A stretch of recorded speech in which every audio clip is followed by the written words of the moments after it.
Finally, a good episode. This episode to me was layered. I enjoyed it. And Marisol, are you a jealous demon? Welcome to the Asia Esterak Hour, where film meets conspiracy and pop culture gets a reality check. From sharp recaps to sci-fi theories and media deep dives, Asia Esterak serves it unfiltered. Let the binge begin. All right. Welcome back to the Asia Esterak Hour. I'm Asia Esterak. All right. The Real Housewives of Miami, Season 7, Episode 14. I enjoyed this episode. I felt like I got something out of every single scene. Interesting episode. Some real moments and real interesting moments. All right. So we open, the ladies are back from Spain. And they're about to go on another trip. They're going on this cruise. But I was just like, we just got back from a trip just to be going out of town again or whatever. But anyway, so the ladies are back. Um, they're all, of course, rehashing what happened a little bit. But the first big scene is with Julia and Marisol. And they meet up talking about this cruise and Julia's whole situation with her daughters. Again, I've said this in my past reviews. Um, there's got to be more to the story. There has to be than just your daughters are mad that you you adopted two new kids. But it sounded like there's progress, so we'll see. Whatever. They FaceTime with Martina and the boys, and yeah, yeah, yeah. All right, so Kiki, we get up with Kiki and her dad. This was a good scene, even though I'm still mad at you, Kiki. This was a good scene. First of all, Kiki in this Queen of the Night bodyguard hairdo, I was like, girl, it was cute on her, but I wasn't feeling the wig. I was like, child. But anyway, so Kiki is sitting there having lunch with her dad, and she's trying to bring up what happened to her as a kid because basically she was kicked out when she was, I think, 15 or 16, and it was orchestrated by her stepmother, and her father kind of backed up the stepmom, and she was really upset, and she talked, she cried and everything, and she was saying how, in the Haitian culture, you're not supposed to be, you're not supposed to hold your parents accountable. Basically, you're not supposed to be talking about old traumas and stuff. And it was interesting to see his response. you know he listened ish, but basically was telling her to move on. But I fell out when he was like, "You're saying all of this with all these cameras." That was kind of funny. But her response back to him was great because she was like, "Well, we wouldn't be in front of these cameras if it wasn't for what happened, what we're talking about right now." Um, it was interesting, and it was also interesting because she noted that she's been in America longer than she was ever in Haiti, so that's interesting too. I guess hey dad, your daughter got a little American in her. We ain't quiet over here. No, we're not. Not that they're. It was a good scene. I don't know if Kiki got what she wanted out of it because her dad, you know, he kept saying that's in the past, and I'm like, okay, girl, but whatever. They were able to still laugh and giggle and eat their salmon tartare that he tried for the first time and actually liked. Um, anyway, so we get to Jody and Lisa. This whole situation right here was very interesting, very telling. Um, I don't think it. I feel like Lisa would be a lot to date. Period. Be married to. Period. She seems like she'd be a lot to be friends with. We've kind of seen this on the show, but anyway. So in this scene, she's talking about how it feels weird to not be a Mrs. anymore, and she's telling Jody this, and I don't know if it was the editing. I don't know if it's just how Jody looks. He looked terrified in this scene because she's like, "Well, I'm just saying, you know, I'm glad I'm not married to a certain person anymore, but I enjoyed being a Mrs." And he's like, "Okay." And then she she says, "But I want to be married to somebody who wants to be married to me." That was a weird thing that she said that. He was like, "Okay, that was funny." But so in the scene, they start talking about the issues with the ladies, specifically Larsa, and he says something interesting. He's just like, what is it? The drama. It's becoming. It's too much. So in their confessionals, they're talking, and Jody says it is hard dating Lisa because of all the public scrutiny. And he's like, there's always drama. At first, it was just a divorce drama, but now it's circled out to the group of ladies and Larsa. And he just seems like he's over it. He says it causes them to fight. No shocker there. And then he drops some tea on their own relationship and says that sometimes they fight so much he has to sleep in another room. And Lisa was like, "Oh my god, um, are you surprised by this?" I'm not surprised by that at all. I think Jody, I feel like it doesn't even matter who it is to date somebody on a major reality television show would be difficult to date. You know what I mean? Especially if you're somebody who had a private life prior and now like everything you do is scrutinized by assholes like me. So I totally understand where he's coming from. The stuff with Larsa though is interesting because so Jody and Lisa's position is Larsa initiated the texting first. I I could see that because let's keep it real. Larsa Pippen doesn't have boundaries. They don't exist. There's no boundaries with her. And I think when it comes to somebody that she's dating or has dealt with, there are really no boundaries. I mean, you're over here telling your grown adult friend to unfollow the guy you used to date. And you're also trying to tell your grown friend's partner the same. Like, come on. I mean, but you know what? Somebody left this in my comments last week and said that Larsa is a 50-year-old teenager. Absolutely. 50-year-old petty ratchet teenager. That is Larsa Pippen. She had me cracking up this episode though. But anyway, so his whole thing is so we get back to Lisa and Jody.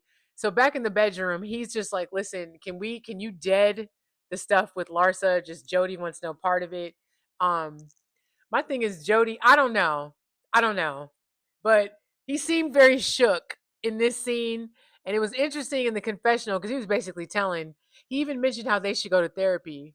And she's like doing this.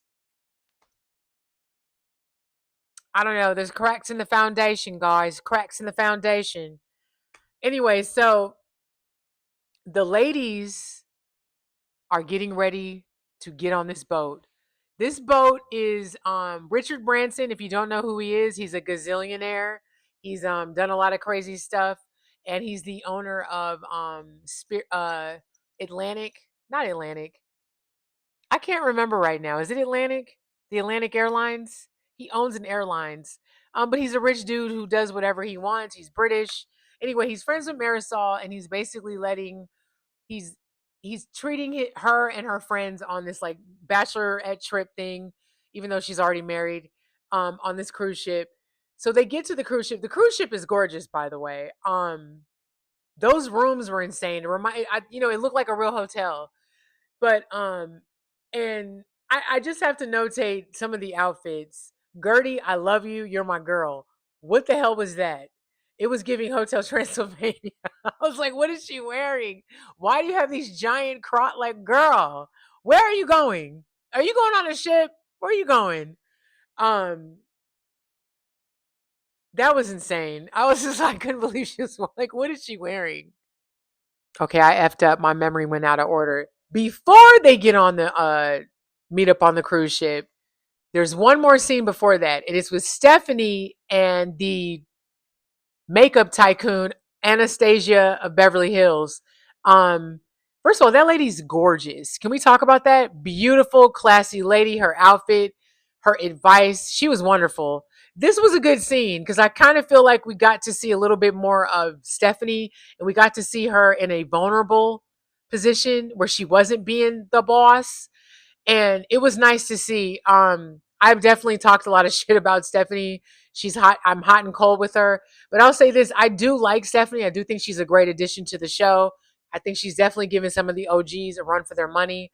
But I appreciated this scene because she really was just like, I know she's used to working with a bunch of men. Basically, we know how that is, and I appreciated the scene because she was able to be accountable for her actions and able to self-correct and not even self-correct.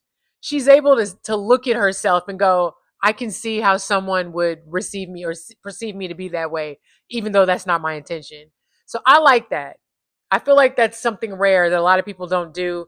So I like that. And then later on in this episode, she does that again. So I appreciated that.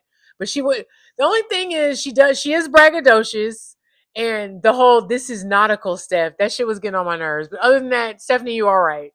So that was the scene before they get on the ship. Okay, so they get to the ship. They see all their rooms, beautiful. So they're all having drinks out on like the bow overlooking the Miami harbor. Absolutely stunning at night. Beautiful, beautiful, beautiful.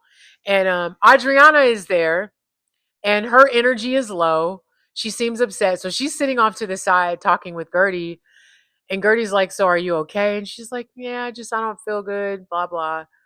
And Gertie's like, I know that your birthday is coming up and you don't like to acknowledge it. So Adriana doesn't like to celebrate her birthday. And she says in her confessional that after 40, she stopped, she's basically still 40. She just doesn't think there's a reason to keep celebrating her birthdays. And she goes into how she feels like in the world there's ageism and people treat you different when they learn your age. Um, and then she starts talking about how she's been traded in for younger models twice pertaining to men. I'm assuming that she's not dating that like good looking French dude that she was all over the first few episodes of this season. Um, I don't know. I felt bad for her. It was sad. I could feel it. I could empathize with her, and why can't I felt her pain. I don't know if I can empathize with her yet because no one's traded me in for a younger. Yeah, I've never been traded in for a younger model, but definitely a saner model. Anyway, so um but this was a good scene because Gertie's like, what are you talking about? You're fucking beautiful. Like, you're beautiful, Adriana. You have to believe that. I love that. It was a real moment. It was a real moment. I really liked this episode.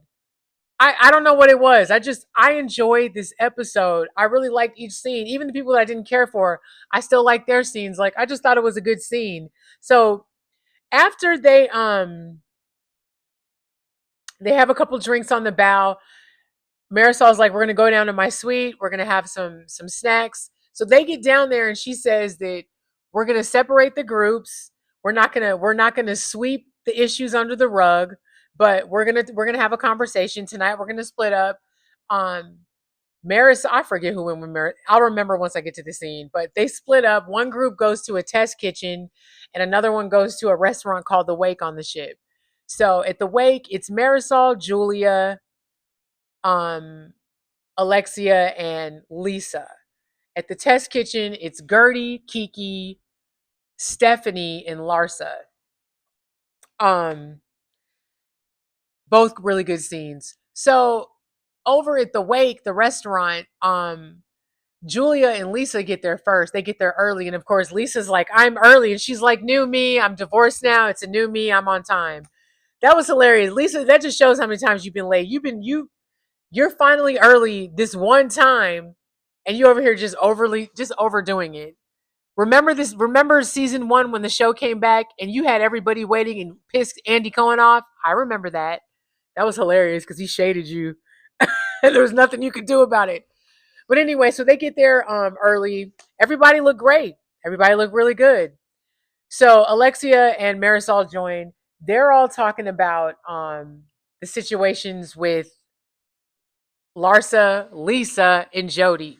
Over in the test kitchen, they're talking about the same thing. Kiki says that Kiki doesn't like that they're separated. She feels like we all should be together. I should be able to hang out with my friends all at once. I could see that. That would be annoying, constantly having to divide. That's ridiculous. Especially people in their 40 plus dividing. But anyway, ridiculous. But so Kiki's like, so what if Lisa, we thought that if Lisa unfollowed Marcus, everything would be cool. And Larsa's like, no, it's worse than that. It's stuff that she said. Larsa's a trip. Larsa is a trip with her double standards and the way that she judges things and pertaining to her. In that scene with Lisa and Jody was trying to figure out why Larsa was even so mad at him. He was like, but last year when Russell yelled at her, which he didn't, when they did a flashback, he didn't really yell. He told her to be respectful. He put her in her place in a respectful way. But Jody's like, why was mine worse than that? Jody, I think it's worse because it has to do with somebody that she was banging. It has to do with Marcus Jordan, period. And now we all know that he's a weirdo, and I think there's an extra layer to it. I feel like Larsa needs to be more up. I take a deep dive with him and explain why it really bothered you because the way he was being nasty and threatening your family. I understand all that. I feel like she hasn't said that to them. Maybe I'm missing something, but I haven't seen that in any of her arguments with Lisa prior. Did she actually say what Marcus was doing to her and why it bothered her? I remember her telling us, the audience, and a few others, but not Lisa directly. Anyway, I just feel like if they actually opened and were communicative, they could figure it out, which is basically what Lisa and the rest of the ladies in her group come to. Lisa's like, well, maybe if we just put our egos aside and have a conversation. Absolutely, because it's ridiculous. Larsa is open to a conversation, but y'all know how Larsa is. She's petty, so who knows? Who knows? Anyway, they're in there taking shots. By the way, the test kitchen, Gertie, Stephanie, Kiki are getting lit. Larsa lit. Larsa was lit later, you guys, very lit. They had to cover her phone. It was kind of funny. Um, then we rehashed the whole Stephanie Alexia thing. I'm not going through all that. I feel like we've been going through that shit over and over again. Stephanie realizes that she may be a little bossy and she thinks her and Alexia should chat. Alexia had a totally different energy over at the Wake restaurant because she was like, she needs to be stopped. Somebody needs to stop her. So yeah, y'all need to have a conversation because you were, baby, opposite ends of the spectrum, opposite ends of the universe, totally not on the same page. I could see that getting worse later on.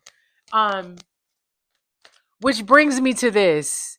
So after they all do that, later on, after all the shots, Larsa's getting a little frisky on the FaceTime. But the next day, Stephanie visits Marisol. She's dressed in an 80s workout. I guess that's one of the activities they're doing, like an 80s theme workout. Marisol doesn't like to work out. She actually says in her confessional that she'd rather starve to death than work out. Famous last words? I don't know. I was like, okay. But I get it. It was kind of funny, but whatever. But her and Stephanie are talking, and Stephanie brings up why she was upset about, she wanted clarification of why they didn't come on the private jet back in Spain. Stephanie relays that Julia said that they were upset. We find out from Marisol is like, no, I just, I'm gonna be honest. I felt like the communication wasn't right, and basically the way that she was talking to her, Stephanie, she felt like that she was a bit braggadocious with. She's like, I want to be friends with you. You don't have to offer me anything, but the talking about what you have, and then they flash back to her and Seville talking to Alexia, talking about how you know how much the gas costs to power the private jet, and she's like, she's everything with Stephanie is she's doing me a favor. And she's like, I don't want you to do me any favors. I totally am feeling Marisol on that. Like, if you're doing all that and you're making me feel bad and telling me there's this, girl, I'm good. I'm good. Y'all have fun in Marbella. I'm gonna go chill in the cut. Um, so Marisol seemed to be very forthright in this scene, and they seem to be on common ground. Um, but apparently that wasn't the case because we go to a next scene with Stephanie talking to Adriana, and she says, well, I found out that Marisol is, what she call her, a jealous demon. She ends up sitting down with Alexia, and Alexia has a different version of events pertaining to why they didn't get on that private jet. Very interesting ending. It was like a weird preview into next week, but a conclusion to this episode, sort of ish. Anyway, it seems like it's gonna be popping off with Marisol, Marisol. I love that. I wish they would all say her name like that. I love that. Marisol and Stephanie. Stephanie, we already know is scrappy. And we know that Marisol is not scrappy. So this is going to be interesting. Anyway, thank you for watching. Be nice to each other. Stay hydrated. And I'm gonna go return these videotapes. Let me go to bed.